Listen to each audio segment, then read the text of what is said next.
Hello everyone, it's Andrew from Gem TCG here, and in today's video I'll be talking about something that I've noticed from a lot of my conversations with the Patreons or the patrons and some of the comments on the videos as well, which is buying items from Facebook Marketplace. And I want to just make this video to say that you truly are wasting your time if you are only sourcing your inventory from Facebook Marketplace. And I'll kind of talk about why I think that is, what are some better solutions for getting your inventory, and also my experiences from buying on Facebook Marketplace. And also, if you need help starting and growing your eBay and TCGplayer stores, I have a Patreon with the link in the description. So, just for more context, when I first started buying and selling inventory or Pokemon cards, I was buying almost strictly on Facebook Marketplace, and I was also selling on Facebook Marketplace too. So, I have a lot of experience with it, and this was like 3 or 4 years ago when I was doing it. It probably changed, or it definitely did change over that time. But when I was buying and selling stuff, I didn't really know exactly what I was doing because I was fairly new to this, and I was finding lots of collections from all types of people. Some were properly listed and like they showed everything in there. Some had just like one random picture of a bag of cards. And it's like a huge range of quality of listings, I guess. And there was also a huge range of different like price points. Like some people would list their cards at way below market price, or some people would list them at way above market price. But overall, it was at least somewhat accurate to like the actual value of the cards. And this is probably because not many people knew the value of what they were selling if they were selling it on marketplace, because Pokemon at that time was like it was gaining popularity, but it wasn't as mainstream to be known to be valuable. So people would be selling stuff at any price really. And this led to like I had some very good purchases like when I first started. I remember one time it was like an older lady, she posted a it was literally a bag of cards for $40. And I'm like, let me just take the risk and buy it, see what's in there. Worst case, I'll run an auction and make my money back. And when it came in, it had like a Skyridge Gyarados and then a Celebi Gold Star.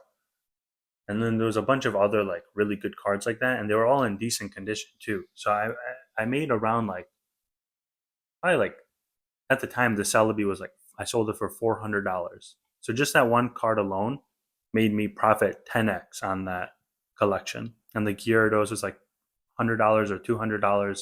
So there were many instances like that where you just get lucky buying on Facebook Marketplace. But there's also the bad side, which is a lot of people, especially nowadays, is like they either don't know what they're selling and they're selling it at a extremely high price because they think it's worth more than it is. And there's that meme where it's like, I know what I have, don't lowball me. And that's about those people that like they'll see they have a random card. It might be worth $2, but they'll be listing it on Marketplace for like $20 because they just think it's worth more. Or they'll see a PSA graded price and they'll be selling their near mint card at PSA graded price because they'll assume it'll automatically get a 10. Like that happens many times. And that's what the issue is that there's many, I guess, uninformed sellers, which isn't really their fault. They just don't know exactly what they're doing. But it causes issues because as someone that is informed, you either have to try to convince them or like show them that what they're selling isn't the value that they're pricing it at. And this will get many people emotional. They'll start like getting upset with you and saying you're a low baller or a scalper or whatever. Or you just have to move on past it and keep looking for different collections and different sellers. But what I've noticed is that this is like almost every single listing now on Marketplace. And I've never found one. I check it probably once a day. Like I just take a quick glance to see if there's anything appealing. And it's either someone's listing stuff for like they have that listing price at like $1 or they put it at free or 123 for the price. And they never show the actual price of what they're selling stuff for. So then you have to message them, say like, what's the actual price? They say, oh, I'm just taking offers right now. that's another issue. They don't even know what they're selling it for. They just want to get offers and see if people would overpay, or because they just don't know what the value is. So they're relying on offers to get a value, or they do have the price and it's significantly higher than what the actual value is of the cards that they're selling. So it's just extremely time consuming because of that. And I used to think, this is another point, is like I used to think finding those rare finds, and like where I got the Celebi Star and Gyarados, like $1,000 collection for $40. I used to think that was the main point of this whole buying and selling thing, which is buy something for dirt cheap, get lucky, and then flip it for a lot more. But what I soon realized, actually not very soon, but it took me a little bit of time to realize, is that that is not consistent and you can't replicate that as often as you want. And it's also extremely time consuming to look through this every day and then find collections where there may be a chance at like a good card in there and no one else reached out to them offering higher than what you would give them. So it's not consistent and it's also not reliable because you can't rely on finding collections like that all the time to scale your inventory and build a business out of it. Sure, you can get lucky a few times and get a really good collection and make a good profit, but 9 times out of 10, you won't be finding that and you'll just be spending time dealing with people that don't know what they're selling, and most times getting cards that aren't even in good condition, because that's another thing, is they don't, some or most people actually don't maintain their cards in the proper condition, because truthfully speaking, these cards are meant to be like played with, so not everyone is collecting them for the purpose of preserving the condition and all that, which is completely fine. But back to the main point, is that it's not reliable. And once you realize that buying a collection from an informed seller, at even if you're paying like near market price, like let's say you're paying 80% market price, you can replicate that and make a consistent profit and like easily estimated profit with what you're buying. So if you're buying something at 80% and you mark it up, like let's just say 30% above market price, you can safely estimate that you'll be netting around like 20 to 30% profit on every collection that you buy, which means if you spend $1,000, you should be getting or expecting to get $200 to $300 in profit. And this is good because one, it shows what you can aim for, what you know you can get and achieve. And it also, it's a very easy process compared to finding people that don't know what they're selling and hoping you get lucky with a good collection. Because let's say like 1 month you'll get one collection where you spend $100 and it turns into 1,000 because you just got lucky. But then you might have to wait another month or two before you can even find another collection like that.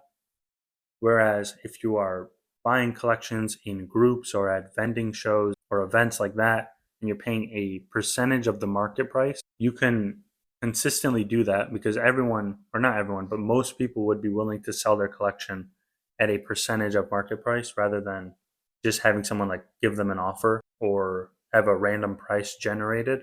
And then you can consistently get more inventory in and keep growing your store. So that's the main benefit, is just the consistency of it. And the other points that I was talking about were, one is having, or like the other thing is buying from people that know what they're selling. And this helps for two reasons.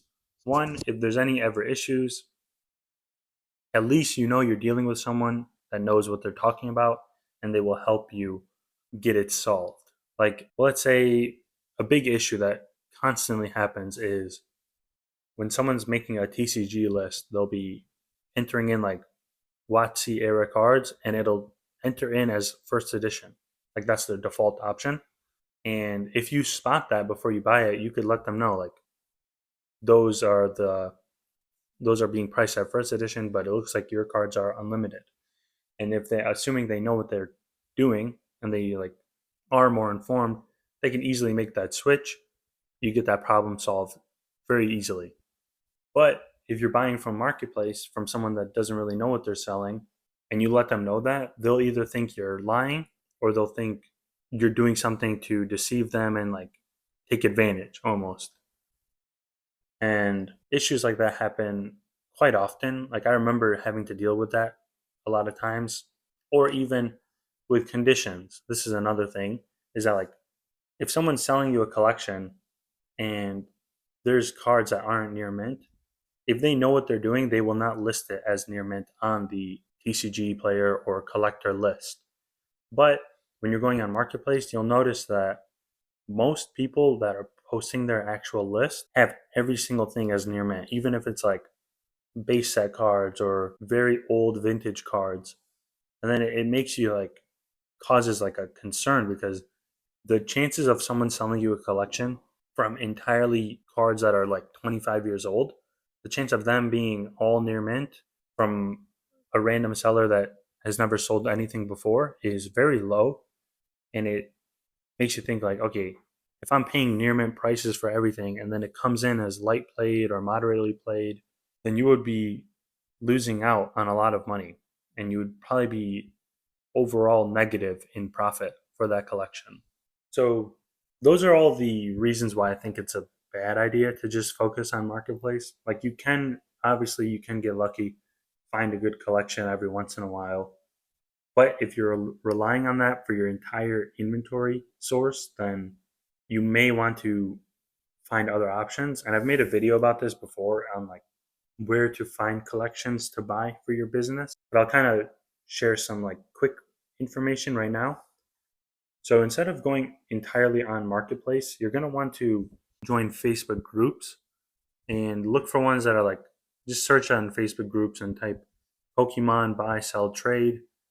And you'll find like hundreds of groups with people that are buying and selling collections and cards and sealed product. And what I recommend is that you join the ones that are obviously the generic ones. So just like the overall buy sell trades with a lot of people.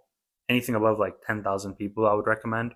And then buy, let's say you only buy and sell sealed product, join the sealed product groups. You only buy and sell graded cards, join the graded card groups. And also join your local group, like join a California group or a New York group, because then you'll find a different type of seller that is more focused on selling locally. And this helps in many ways because they'll usually be selling for cheaper than what like they would be selling on in a group where they have to ship and accept PayPal goods and service, they have to pay fees. So you can find deals like that. And you'll also find more true collectors in those groups because, or at least in my experience, I've found more people that are selling their entire collections when they're doing that. And this has led to me buying many like really good collections and not something that a reseller is just trying to dump onto another person. So it's good to be in both of those types of groups, like local and in groups that are the entire USA. And yeah, join those groups and look for collections there. Obviously, you'll be paying a markup because it's from people that know what they're doing, but you won't be overpaying unless you like want to, and you would be buying them at a consistent rate rather than like scavenging for different prices on different collections. But yeah, that's about it for this video. To sum it up, you're going to want to not focus on marketplace. Don't just only rely on that for your inventory. And sure, you may get lucky sometimes, but it's not worth it in the long run. You're going to be spending a lot of time searching, a lot of time communicating with people that don't know what they're doing, and just overall like wasting time in scenarios like that. So what you're going to want to do is join the Facebook groups and find collections from there, or even if you want to like go on eBay or vending events, stuff like that, to then find inventory to buy and sell. But yeah, let me know how your experience has been with buying on Facebook Marketplace, if it's been overall good, if you can easily find good collections, or if it's really hard to find good collections, and if you agree or disagree with this video. Hope you all have a great day, and I'll see you all tomorrow for the next one.